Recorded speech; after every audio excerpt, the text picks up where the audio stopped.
Happy Friday! Okay, let's talk about dumb stuff that probably didn't make it into the mainstream news, but we just can't ignore it because some of the stuff is really dumb. And but because in honor of a podcast that's going to talk about nothing but the dumb culture crap that's happening in the world, let's listen to the mumblings of one stupid human being, the stupid human being that leads us all.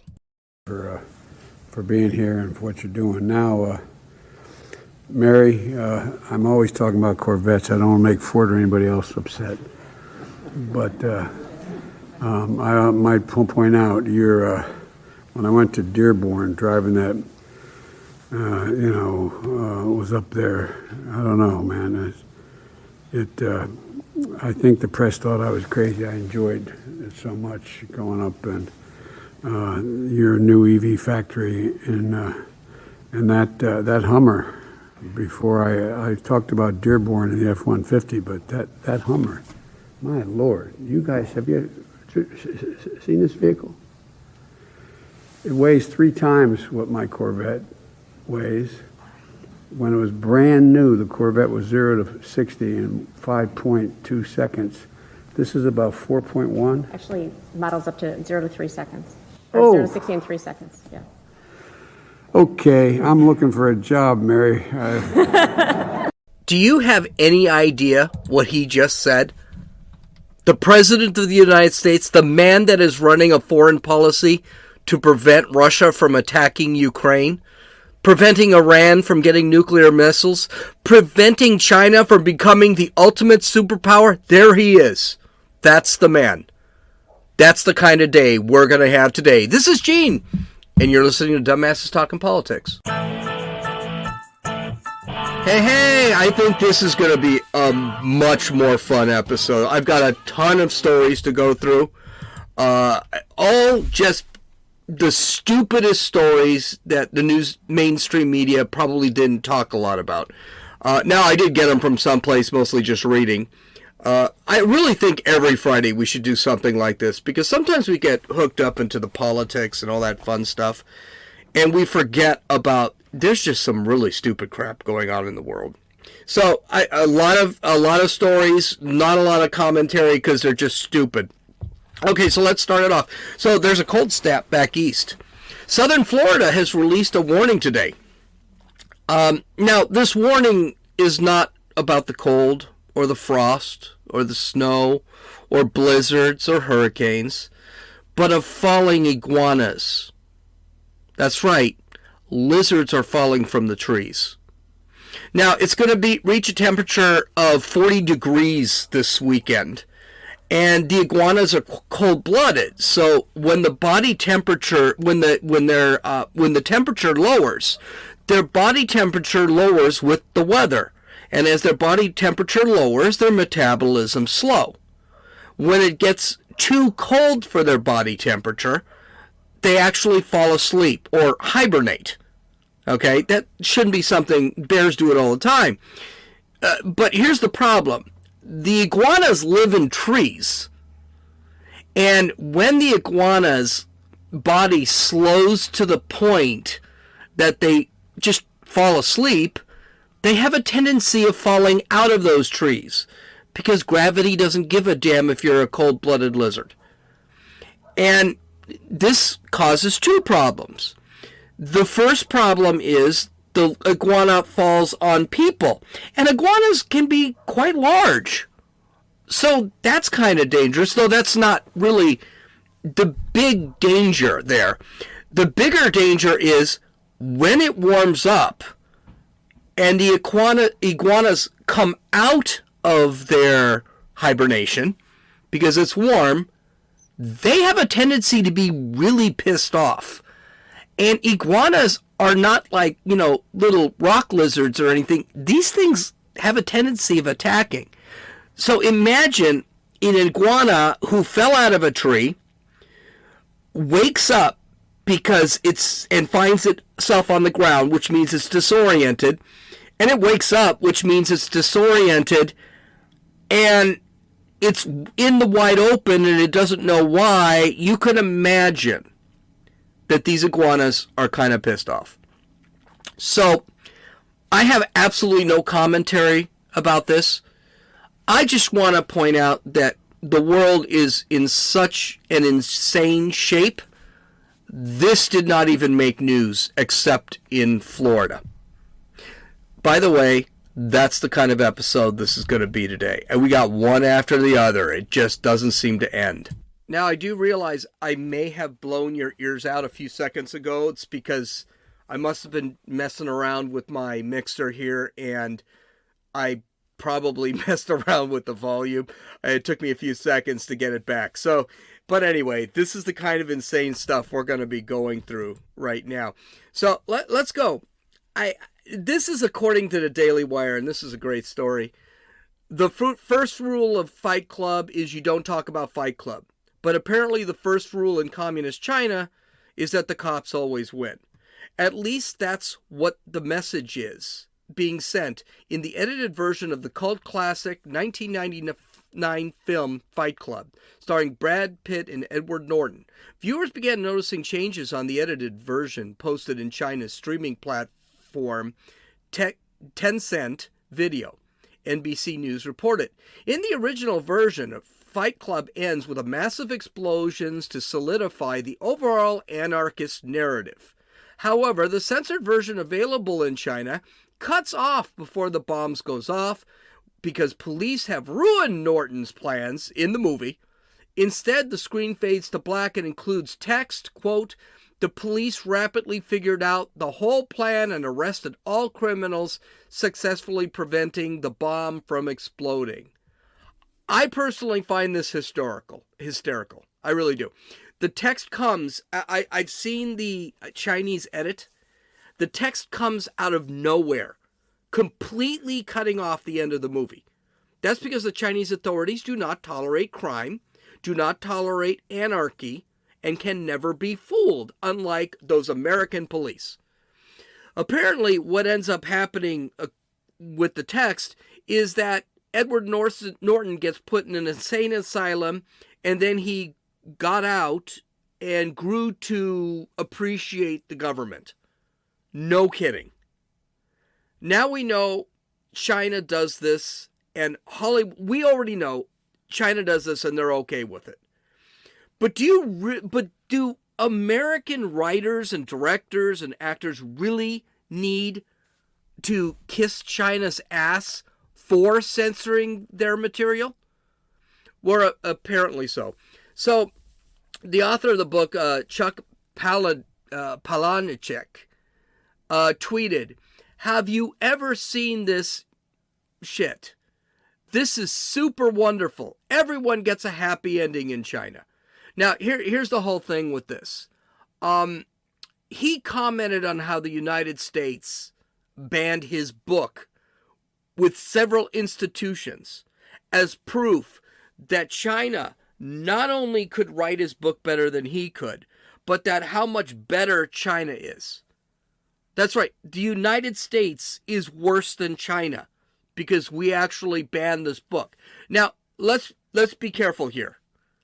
When he says my book was banned in America, at least they just changed the ending in China. Yeah, no, it was banned in the Texas prison system, and it was banned in a bunch of private elementary schools. That's where the book was banned. By the way, have you ever seen or read Fight Club? Is that really the kind of book you want in a prison system? If you haven't, you probably should. It was actually a very good book. But you can't make this crap up. Looking at the movie or the book, it's just... Ugh. The Hollywood Report... What's really trippy about the book is about freedom, absolute freedom in the form of anarchy. Now, I'm not saying anarchy is good. Anarchy is bad. But that's what the book was, complete freedom. And what's weird is it also shows how that level of anarchy, that freedom, ends up into tyranny, which is what happens at the end of the book. So, I mean, the message is a little bit diluted. But it wasn't just the author of the book that said this. And by the way, the director was David Fincher. So David Fincher, it doesn't look like had a comment, or I didn't find one from him. But the Hollywood Reporter commented on the change, and again, it was positive. Quote, the irony is that the way the Chinese have changed it is they've aligned the ending almost exactly with the ending of the book, as opposed to Fincher's ending, which was the most spectacular visual ending. So in a way, the Chinese government brought the movie back to the book a little bit. Listen, I know everyone wants to make money, and China is a huge market, but come on now. Censorship is bad. I don't care who does it. It's bad in the United States. Yeah, prisoners are going to have to get out of jail to read the book.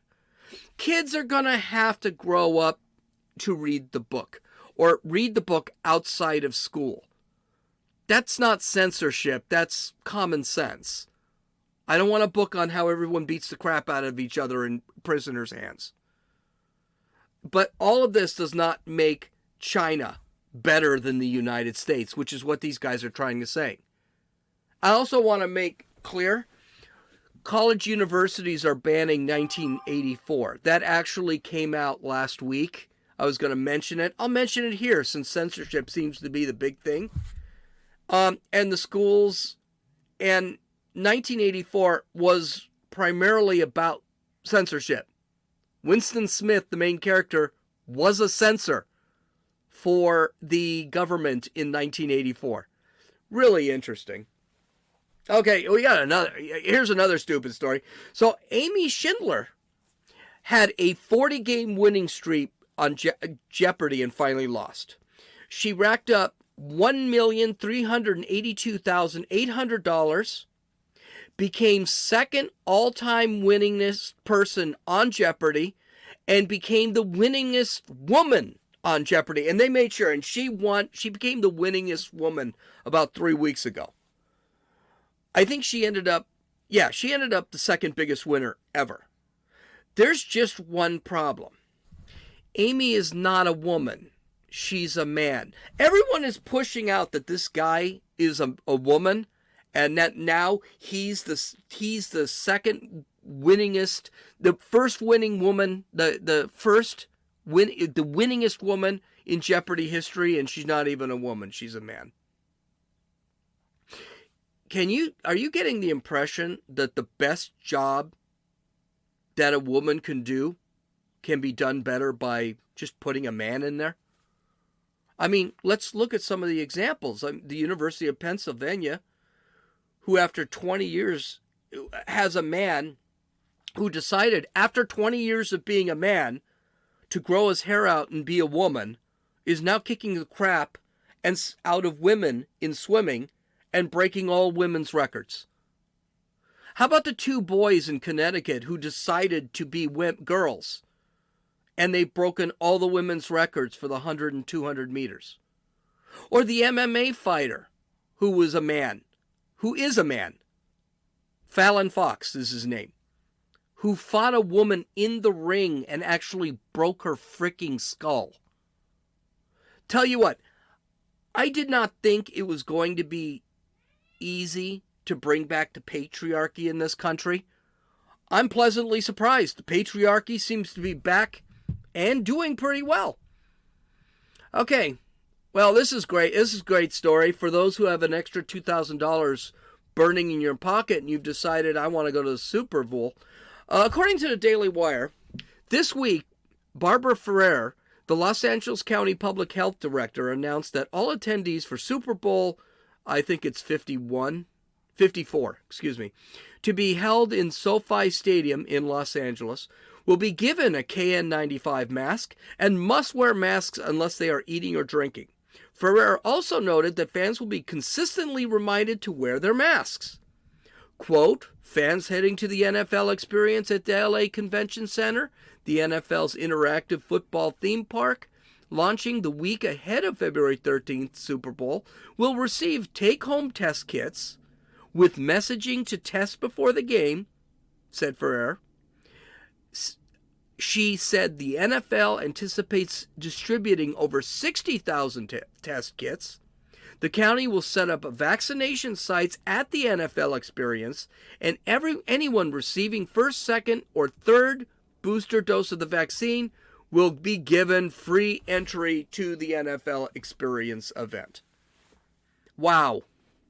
You know, if I paid $2,000 to watch a football game, you know what I'd expect?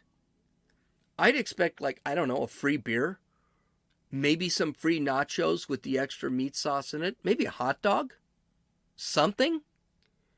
Not a free COVID test or an KN95 mask. Which, by the way, those KN95 masks really suck. I cannot imagine sitting at a football stadium for 5 hours with a KN95 on. That's the other thing. Have you ever seen Barbara Ferrer, the health director for Los Angeles? If you haven't, go to my website and paste the link, or just type her name in. She looks like a cross between Beetlejuice, and she has the body of Jack Skellington from The Nightmare Before Christmas. The LA County health director looks like she could keel over at any moment. And the fact that we are getting our health advice and our health Los Angeles is, I live in San Diego, we don't do any of that crap. I mean, we don't even pay attention to the mask mandates down here. But the fact is that this woman is leading health is insane to me. Listen, by the way, I'm going to say this right off the bat. You spend $2,000 to go to a freaking football game, you're an idiot anyway. And I know I probably pissed off somebody, but I don't care. That's just stupid. You're going to pay $2,000. You know what you could do with $2,000? You can buy a 90-inch big screen TV from Walmart, all the food you want, all the booze you need, and if that's not good enough, you can turn the channel on your 90-inch television to watch the Puppy Bowl during the halftime show at the Super Bowl, because you know that halftime show is going to suck ass. I don't know. Get the 90-inch TV and the Budweiser, and you'll have a far better time than going to the game. And I haven't even talked about the parking over there. Okay, so let's move on here.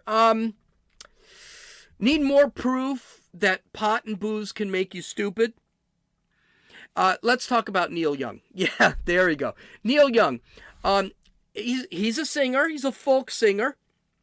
He was a very successful folk singer whose last hit must have been 300-400 years ago. Well, he doesn't and like every other folk singer, he's a leftist.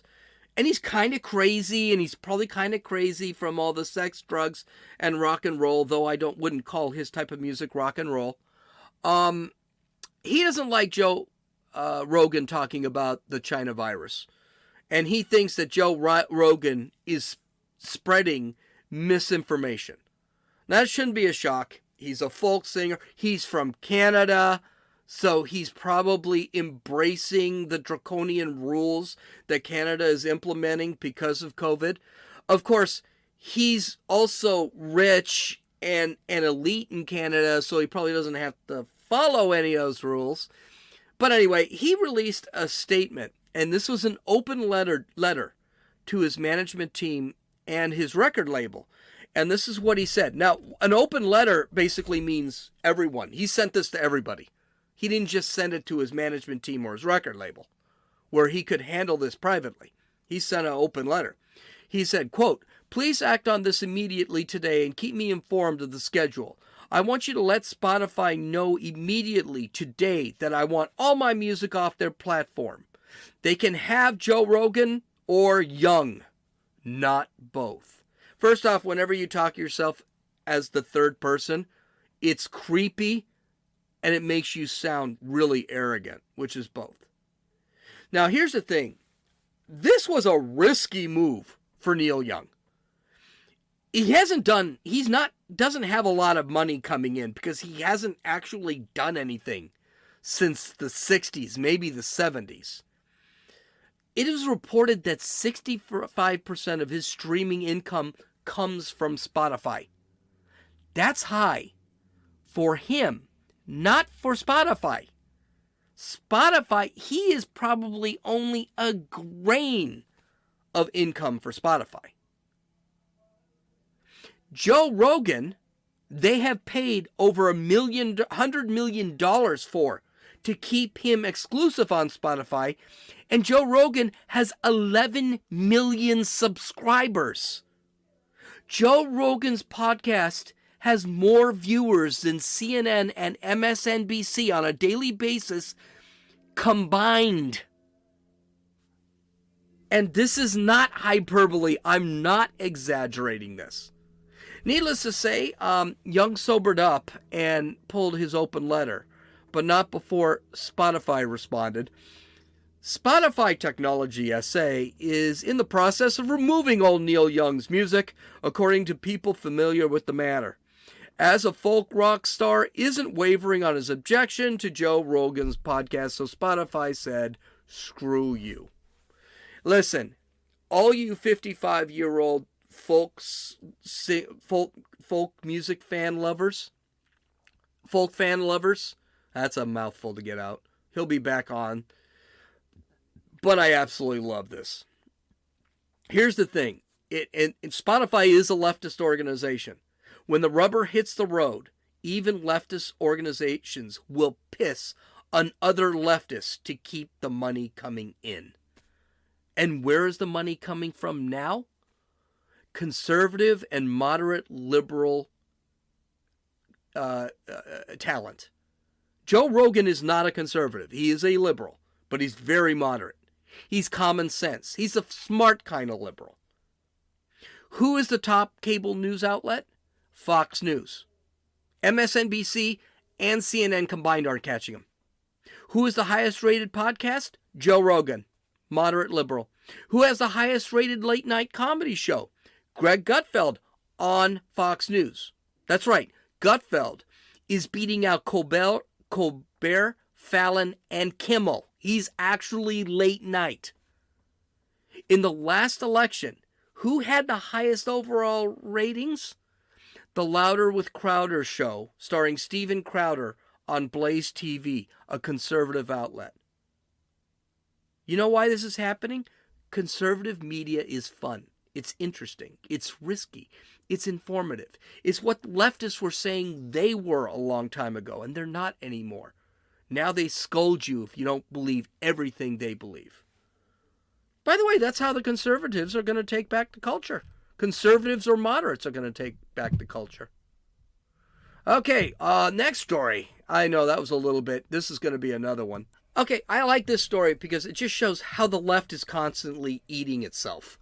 They keep fighting each other. They keep eating their own.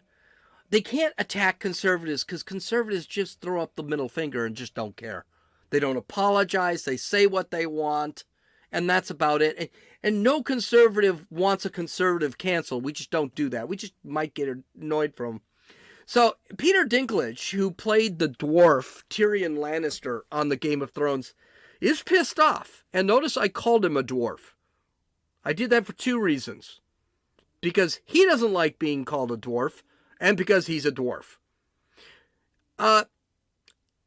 So what's pissed this guy off? Disney is releasing a modern day version of Snow White and the Seven Dwarfs. And you know, with all the modern day versions of things, that's going to be a great film. It works so well with Cinderella. So this is what Dinklage said, quote, "Literally no offense to anyone, but I was a little taken aback when they were very proud to cast a Latina actress as Snow White, as for that modern version." By the way, that is kind of weird. Snow White, and you have to have she's actually Mexican. You have to have a Mexican play Snow White. I mean, I don't care. I don't care. She's very pretty. That's fine with that black hair. That's what Snow White had. But it is kind of weird that the gal Snow White is now a Latina. Anyway, continuing. But you're still telling the story of Snow White and the Seven Dwarfs. By the way, that's something that the Brothers Grimm did wrong. Dwarves is DWARVES, not FS, but whatever. Take a step back and look at what you're doing here. It makes no sense. They're progressive in one way, but then you're still making that effing backward story about the seven dwarfs living in a cave together.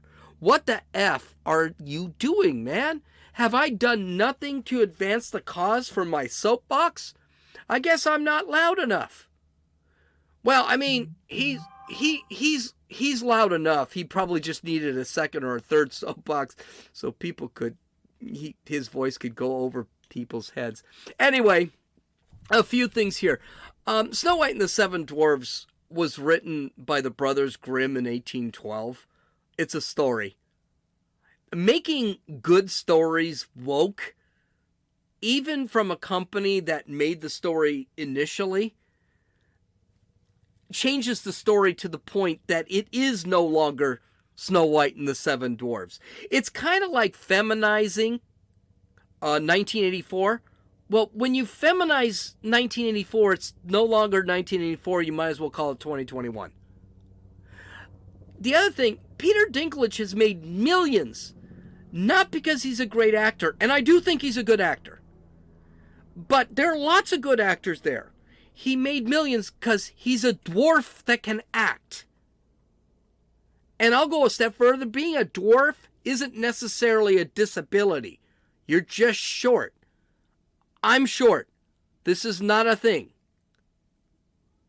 By the way, you're not allowed to say dwarf or midget anymore. I know you're supposed to call them little people, which is really weird to me.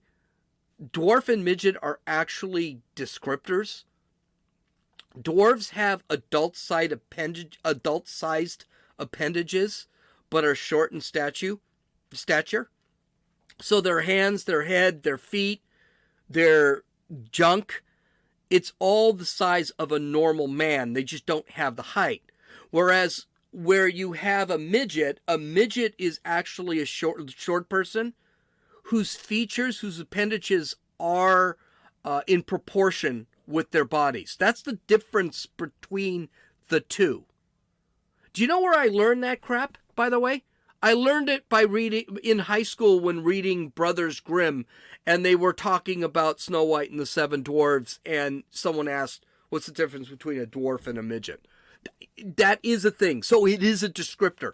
It's not a slight on little people. That's just a descriptor.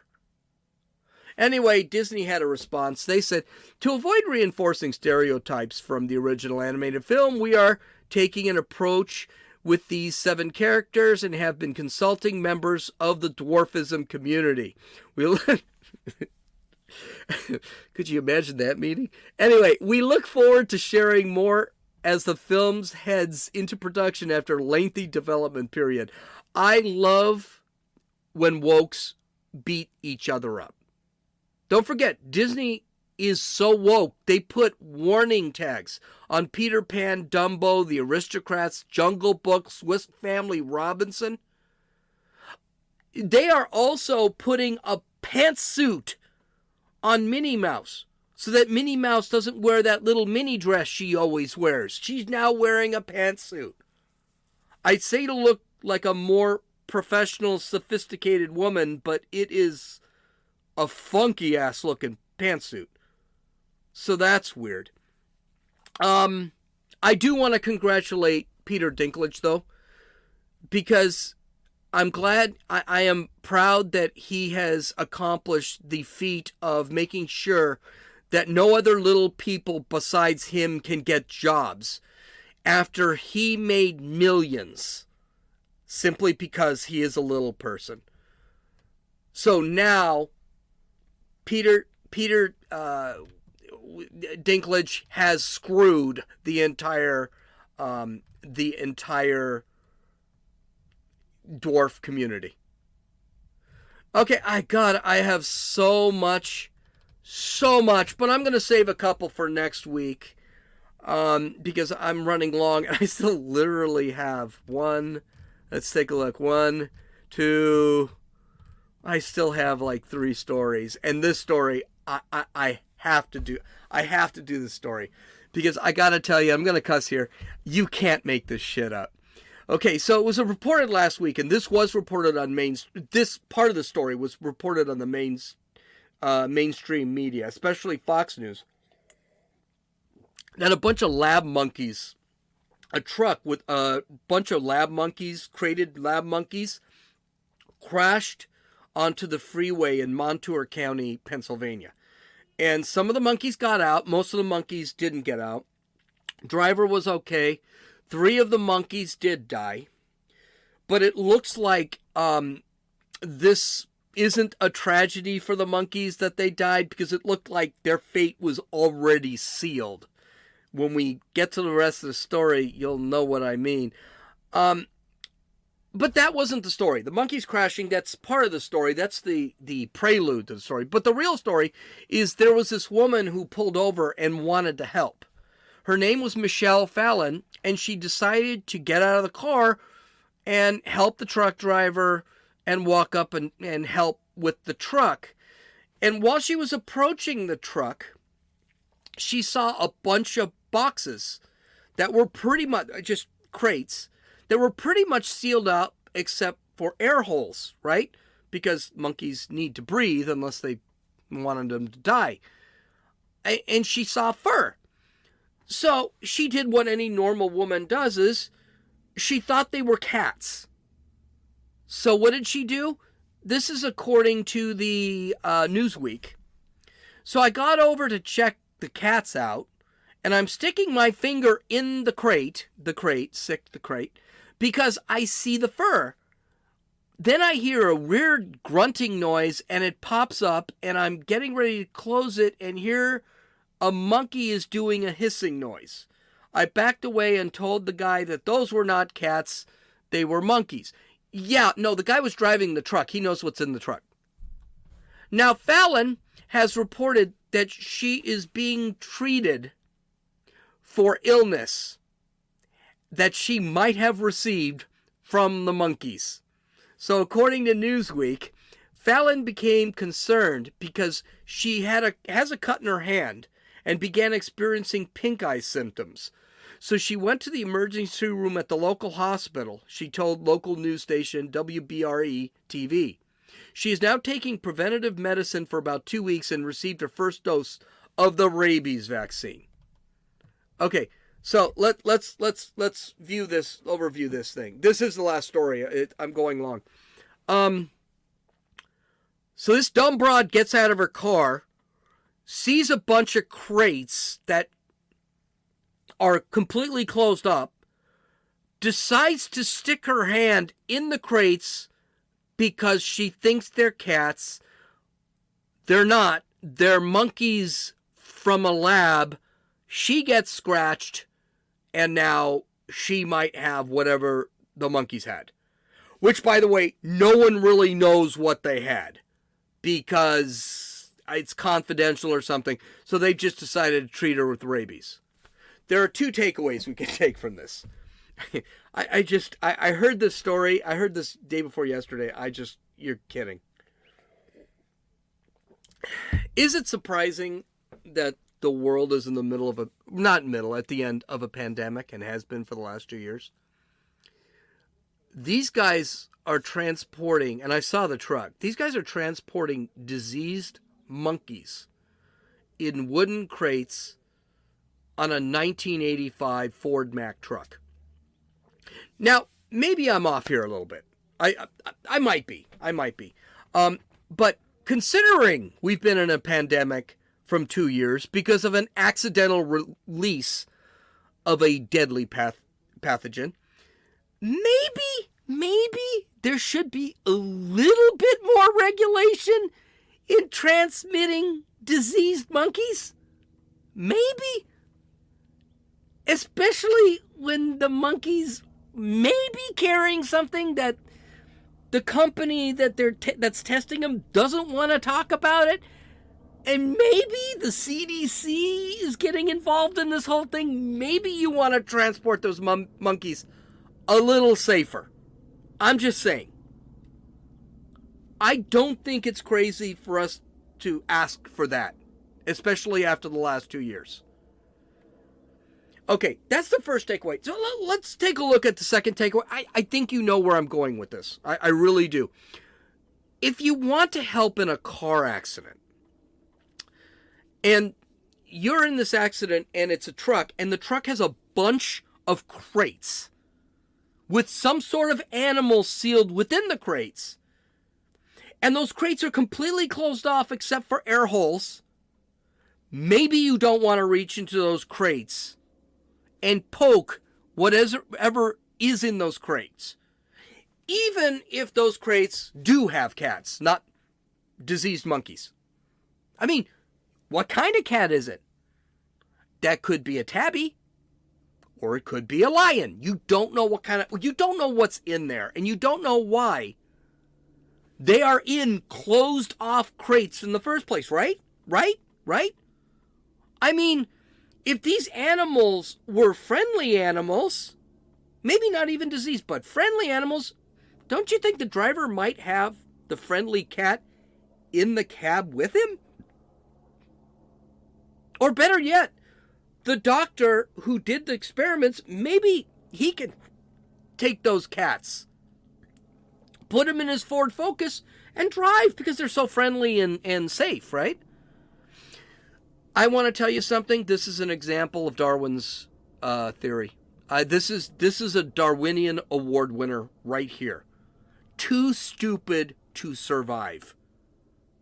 So anyway, we'll go with that. I've got a couple other stories. Maybe we'll save them for next week. I mean, one of them is really kind of creepy. Oh no, I'm going to do this one just because I'm already running over. So this is... Wow, this is a great story, and it's not even long, so I can do this one. So according to the New York Post, a porn star has shared the cringe message she's sent to her by her uncle after he discovered what she did for a living. The XXX actress, which means this woman is on film having sex. God only knows what it is, monkeys, dogs, whatever. Who works under the stage name Carly Brooks, shared a screen grab of a stomach-churning text in a TikTok video last week. Now, mind you, I like the New York Post, but the cringeworthy is not that she's probably taking it in the butt for money on the internet, but it's the uncle that's cringeworthy. Okay, we'll get to that.